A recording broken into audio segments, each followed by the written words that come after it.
Domain name या फिर IP address. IP address, तो उसके बाद उसको पता होना चाहिए पोर्ट नंबर। उस प्रोसेस, जिस सर्वर को या प्रोसेस को रिक्वेस्ट भेज रहा है उस सर्वर का पोर्ट नंबर क्या है, ओके, वो भी उसको पता होना चाहिए। उसके बाद उसके उस सर्वर के अंदर उसको कौन सा रिसोर्स चाहिए, तो यहाँ पे आता है resource path, resource path, okay. तो ये हो गया address to send the request to the server from the client.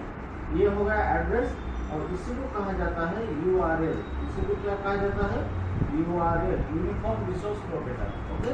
तो ये जो एड्रेस होता है इसी को कहा जाता है URL। तो URL के लिए आपको क्या क्या चीज़ें पता होनी चाहिए कि क्लाइंट टू सर्वर आप कम्युनिकेशन कर रहे हो, रिक्वेस्ट सेंड कर रहे हो, तो आपको प्रोटोकॉल पता होना जरूरी है। लेकिन वो by default protocol browser automatically लेता है HTTP प्रोटोकॉल। सेकंड, आपको डोमेन नेम या फिर उस सर्वर का आईपी एड्रेस पता होना चाहिए जिसको आप रिक्वेस्ट सेंड कर रहे हो।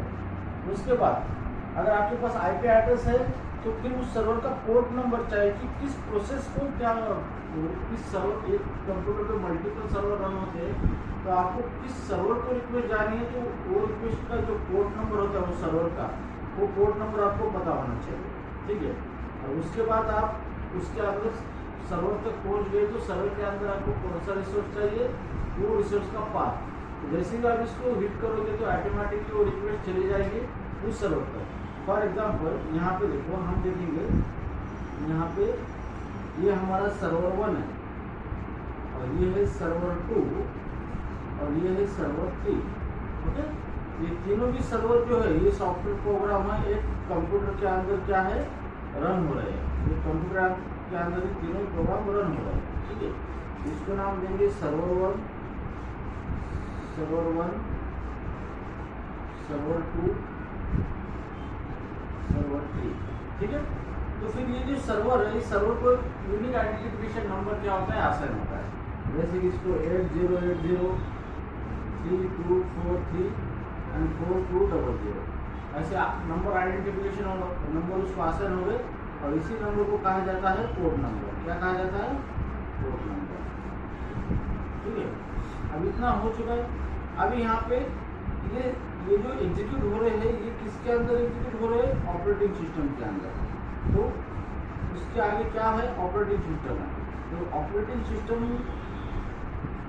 सिस्टम के सिवा हम उसके पास नहीं जा सकते, रिक्वेस्ट नहीं जा सकती। तो ये जो है उसके बीच में ऑपरेटिंग सिस्टम है, यहाँ पे ये है ऑपरेटिंग सिस्टम, इसी को हम कहते हैं ऑपरेटिंग सिस्टम, ठीक है। अब यहाँ पे क्या होता है, जब भी हमारा कोई क्लाइंट होता है, ये हो गया हमारा क्लाइंट, यहाँ पे ये हमारा क्लाइंट है 1, क्लाइंट 2 है जो कि रिक्वेस्ट सेंड करने वाला है सर्वर को, ये है क्लाइंट 3 जो कि रिक्वेस्ट सेंड करने वाला है सर्वर को। तो फिर क्लाइंट क्या करता है कि मान लो कि मुझे क्या करना है, मेरा जो भी वेबसाइट है सर्वर 2 के अंदर है, जैसे उसका नाम है कोडलैंड्स फोल्डर के अंदर मैंने वेबसाइट रखी है मेरी, ठीक है। तो अभी मुझे क्या करना है, मुझे वेबसाइट मेरी लोड करनी है मेरे कहाँ पे, ब्राउजर के ऊपर। तो मैं क्या, तो क्लाइंट क्या करेगा, यहाँ पे क्लाइंट 1, क्लाइंट 2 एंड क्लाइंट 3।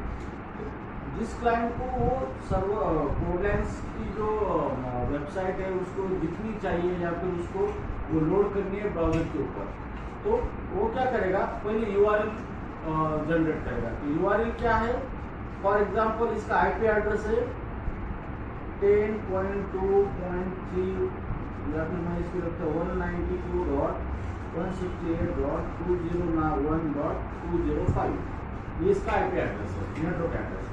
तो ये क्या करेगा, पहले URL जनरेट करेगा। URL क्या करेगा, HTTP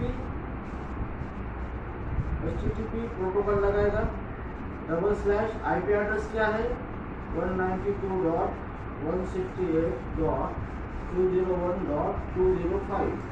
अब ये आईपी एड्रेस पे क्या होगा, ये कंप्यूटर तक पहुंचेगा, लेकिन कंप्यूटर के अंदर मल्टीपल सर्वर रन हो रहे, तो आपको कहाँ कौन से सर्वर को रिक्वेस्ट भेजनी है, तो फिर आप यहाँ पे लगाओगे पोर्ट नंबर मुझे इसको रिक्वेस्ट भेजनी है। पोर्ट नंबर 3243, तो जैसे भी मैंने पोर्ट नंबर दिया उसके बाद मैंने क्या किया, मेरा resource folder is code lines, तो मैंने यहाँ पे कोड लाइन्स नाम दे दिया पाथ।